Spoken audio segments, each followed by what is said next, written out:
आज हम बात करेंगे एनडीए में सीट बंटवारे और सीटों को लेकर उठती हुई मांग की। साथ ही साथ बात करेंगे कि अखिलेश यादव कितनी सीटें ऑफर कर रहे हैं कांग्रेस पार्टी को। आज की यूपी में बात होगी उत्तर प्रदेश में गठबंधन की पॉलिटिक्स की और उसके बीच सीट बंटवारे की। यहाँ आपको पता है कि उत्तर प्रदेश में आने वाले साल यानी 2027 में विधानसभा के चुनाव हैं। चर्चा इस बात की भी है कि चुनाव पहले हो सकते हैं, यानी कि 2026 में ही हो सकता है कि उत्तर प्रदेश को नया मुख्यमंत्री मिल जाए। अब इस जो चर्चा के बीच सारी चर्चा चल रही है वो पार्टियों के बीच चल रही है।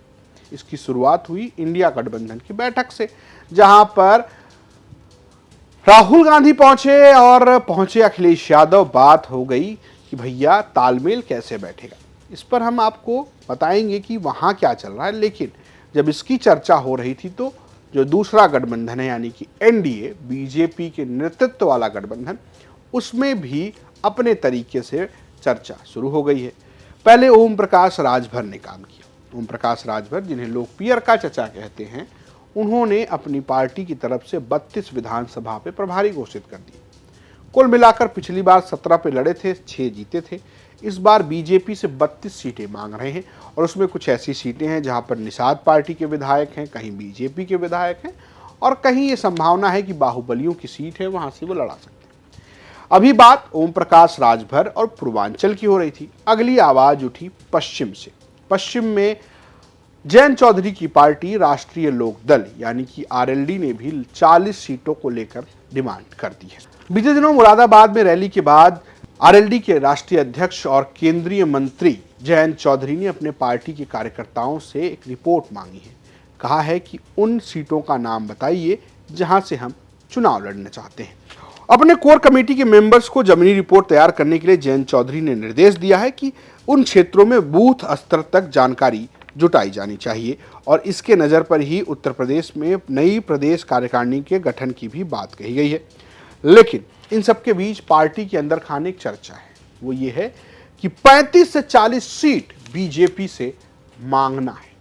और पिछली बार आप कहेंगे तो वो भी बता देता हूं, पिछली बार 30 सीटों पर लड़े थे जब समाजवादी पार्टी ने उन्हें दिया था। हालांकि समाजवादी पार्टी ने ऐसा भी किया था कि कुछ सीटों पर प्रत्याशी अपना और सिंबल आरएलडी का, ऐसा ओम प्रकाश राजभर के साथ भी हुआ था।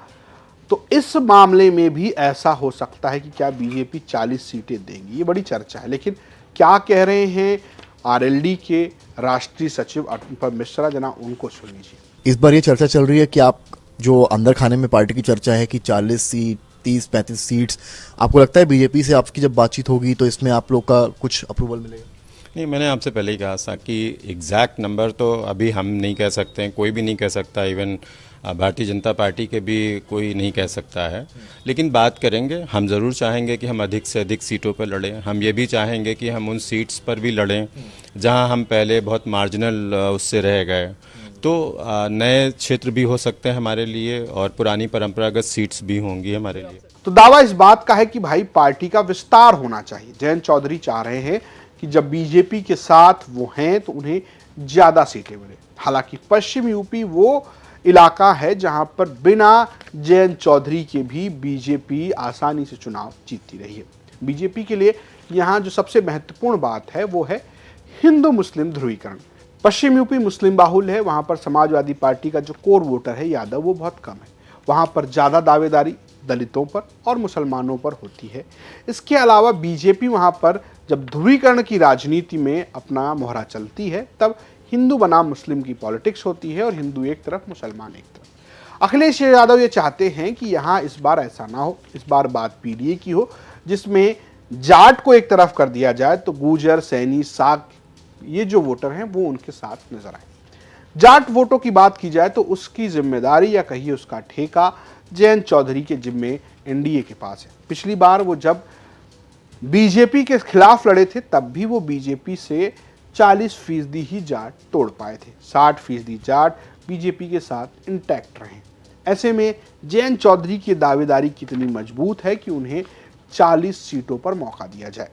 हालांकि सोर्सेज ये भी बता रहे हैं कि जयंत चौधरी इस मामले में लेकर तैयारी में है कि एटलीस्ट 25 से 30 सीटें बीजेपी से ले ली जाएं, दावे पेश किए जाएं और सिर्फ परंपरागत सीटों पर नहीं बल्कि ऐसी सीटों पर भी चुनाव लड़ाया जाए जहां पर आरएलडी नहीं लड़ती। जैसे बात मुरादाबाद की कांट सीट की, जहां पर जयंत चौधरी ने बीते दिनों रैली की। ये समाजवादी पार्टी के गढ़ की सीट है, यहाँ पर वो अपने प्रत्याशी को उतारना चाहते हैं। बीजेपी कोई बहुत दिक्कत नहीं होगी क्योंकि जहाँ पर सपा लगातार जीत रही है वहाँ पर वो जयंत चौधरी के पार्टी को टिकट दे सकते हैं। हालांकि कुछ ऐसी सीटें हैं जैसे मथुरा और आगरा के आसपास की सीटें कुछ, जहाँ पर हालत यह है कि बीजेपी के मंत्री हैं लेकिन सीट जयंत चौधरी चाहते हैं और कई बार रस्साकसी कहासुनी ये सब भी हुई है। तो क्या इन सीटों पर बात बनेगी? अभी ये सब कुछ शुरुआती स्तर की तैयारी है। देखना यह है कि जयंत चौधरी कितने टिके रहते हैं। हालांकि कहने वाले ये भी कहते हैं कि जयंत चौधरी केंद्र की राजनीति पर ज़्यादा फोकस रखते हैं। वो अपने पिता की तरह उस पॉलिटिक्स को फॉलो कर रहे हैं कि जिसकी सरकार केंद्र में हो उसके साथ सत्ता में रहा जाए। सत्ता पे रहने पर पार्टी अपने आप चलती रहती है।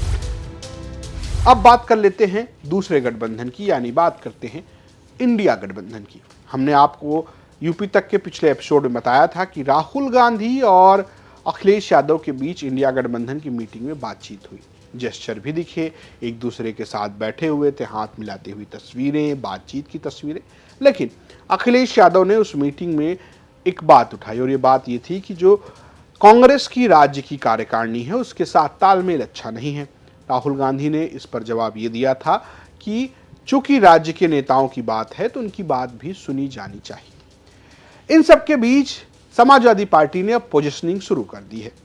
सूत्रों की माने तो समाजवादी पार्टी कांग्रेस को 80 सीटें दे सकती है और इन 80 सीटों में हर जिले में एक सीट की बात कही जा रही है। वहीं कांग्रेस की बात माने तो उनके पास 120 सीटों का आखिरी ऑफर है, यानी कि वो कम से कम 120 सीटें चाहते हैं। अब पॉलिटिक्स जो है वो बहुत ज़्यादा पोस्चरिंग से होती है और अब बड़ा दिल दिखाने की बात कही जा रही है। सपा के दो नेता, एक शिवपाल सिंह यादव के बेटे आदित्य यादव, वो कह रहे हैं कि सभी पार्टियों को बड़ा दिल दिखाना चाहिए। वहीं दूसरे उदयवीर सिंह, जो कि अखिलेश यादव के करीबी, सपा के नीतिगत फैसलों में अपना से रखने वाले उदयवीर सिंह का कहना है कि जो पार्टी राज्य में ज्यादा मजबूत है उसको वहां ज्यादा मौका मिलना चाहिए और केंद्र की जो पार्टी है उसको केंद्र के चुनाव में ज्यादा महत्व मिलना चाहिए। ऐसा हम करते रहे हैं। ये बात गठबंधन और मीटिंग के बरक्स भी हो रही। जरा दोनों को सुनिए। निश्चित तौर पे देखिए, जैसा मैंने कहा कि हम सबको एकजुट रहना होगा एट लार्ज। आदरणीय राष्ट्रीय अध्यक्ष जी ने भी ये बात कही, हम भी इस बात को कहते हैं कि दो चीजें हैं। एक, एट लार्ज हमको जो बड़ा लक्ष्य है वो देख के चलना होगा। दूसरी बात, हमें अपना दिल बड़ा करना होगा, मन बड़े करना। हर दल को, हम सबको एक दूसरे को अब स्पेस देनी होगी, एक सम्मानित जनक स्पेस देनी होगी ताकि हम सबका इन्वॉल्वमेंट और हम सबकी भागीदारी हो सके। और हम लोगों ने यही इंडिया अलायंस में रखा भी है कि जो जिस प्रदेश में मजबूत है उसे मजबूत करिए। और कांग्रेस नेशनल पार्टी है और नेशनल अल्टरनेटिव की जब भी बात आई है तो कांग्रेस को महत्व मिलता है और हम लोग देते भी रहे। तो एक तरफ बात है 80 सीटों की और कांग्रेस क्या 80 सीटों पर मान जाएगी? क्या हर जिले में एक सीट चाहती है कांग्रेस, या वो पश्चिम में ज़्यादा फोकस करेगी जहां मुस्लिम वोट ज़्यादा है, या फिर उन सीटों पर ज़्यादा फोकस करेगी जहां पर उसको लगता है वो जीत सकती है? समाजवादी पार्टी उन सीटों को कांग्रेस को बिल्कुल देने की मूड में नहीं है जहां वो या तो जीती है या तो दूसरे नंबर पर है। बात अब फंसती है उन सीटों पर जहां सपा तीसरे नंबर पर रही या फिर जहां कांग्रेस ने दूसरा नंबर हासिल किया। कुछ सीटों पर कांग्रेस अच्छा प्रदर्शन करती रही है, खासकर प्रतापगढ़ के इलाके में, कुछ सहारनपुर के इलाके में, कुछ इलाकों में कांग्रेस का अच्छा प्रदर्शन रहा है। कांग्रेस के आने से सपा को लगता है कि मुस्लिम वोट एकजुट रहेगा। लेकिन क्या सीट बंटवारे की बात बनेगी? अभी कई राउंड की बातें होंगी, लोग पर्चा लेकर जाएंगे, उस पर सिलेक्शन की बात होगी और उसके बाद कहीं ना कहीं एक फाइनल मुहर लगेगी। लेकिन अब उत्तर प्रदेश में चुनाव बिल्कुल सर पर आते जा रहे हैं और यही वजह है कि अलग अलग पार्टियां अपनी अपनी सीटों की डिमांड पार्टियों से करने लगी हैं। हर गठबंधन में सबको ज़्यादा सीट चाहिए। आपको क्या लगता है कि पश्चिमी यूपी में आरएलडी को बीजेपी कितनी सीट देगी और अखिलेश यादव कांग्रेस पार्टी को कितनी सीटें देंगे? इसकी बात आप हमारे कमेंट बॉक्स में बता सकते हैं। देखते रहिए यूपी तक। नमस्कार।